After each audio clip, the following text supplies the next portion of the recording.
I first met Jim Bailey in May 1984 when I arrived at the Arkansas Gazette as a 21-year-old sports intern.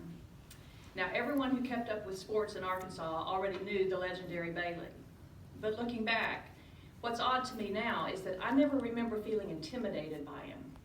He was warm and kind, soft-spoken, and so very interesting.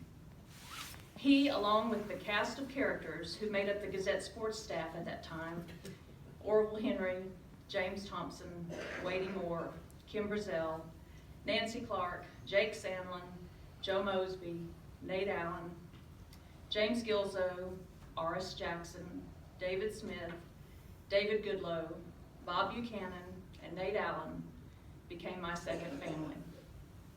With an intern's salary of $4 an hour, working 3 to midnight, Thursday through Monday, I learned sports writing and journalism that summer. But the most important thing I learned was that I had to come back. I couldn't get enough. I had found my place. Jim Bailey was a huge part of that. After I graduated from the University of Arkansas in May 1985, I returned to the Gazette, even though there was no permanent position. Instead, I was invited to return as an intern for a second summer, again for $4 an hour, with the promise that I would have the next available position. I didn't tell them, but I would have paid for the privilege. One of the many perks, as you've heard, of working for the Arkansas Gazette was having a front row seat while Bailey held court, often as we were sitting around the sports department, waiting to proof the first edition.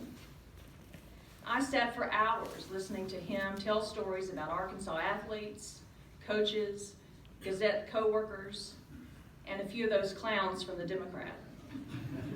His storytelling was sharp, sly, and witty. Another perk was the opportunity to learn from Bailey. He taught me, too, how to score a baseball game. He was never heavy-handed in his teaching, and I soaked up every bit of wisdom he shared.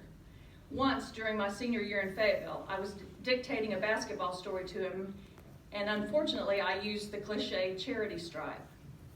Jim quietly said, "Let's just make that free throw line." I got the message, and I still think of him every time I read or hear some dumb sports cliche. Over my 7 years at the Gazette, I was lucky to spend many, many hours in Bailey's presence. In the newsroom, on the road covering the Razorbacks.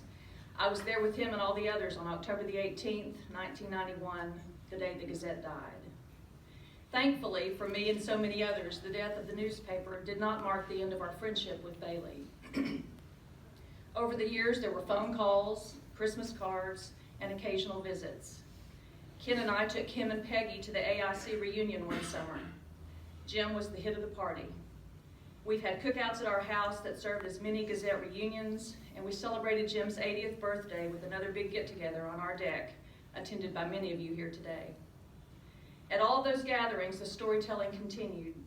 Many times over the last 35 years, I've laughed so hard my stomach hurt, often at the same stories, told at different gatherings, when I could recite the punchlines along with him. But his delivery was priceless. But the times that are most precious to me now are those many visits over the last few years after Jim got sick to the Bailey house, where I was privileged to join Harry King, James Thompson, Wadey Moore, Robert Yates, and occasionally others such as Nate and Nancy Allen, Susie Elder, and Clay Henry. Peggy was so gracious to host us. Jim couldn't tell his stories anymore, so the rest of us would sit around and spin yarn after yarn for an hour or two, a couple of times a month. We knew most of those stories by heart, but we had such a good time telling them and retelling them, laughing until the tears came. Jim loved it. He would smile and laugh, and occasionally he would chime in with a one-word punchline, which cheered all of us.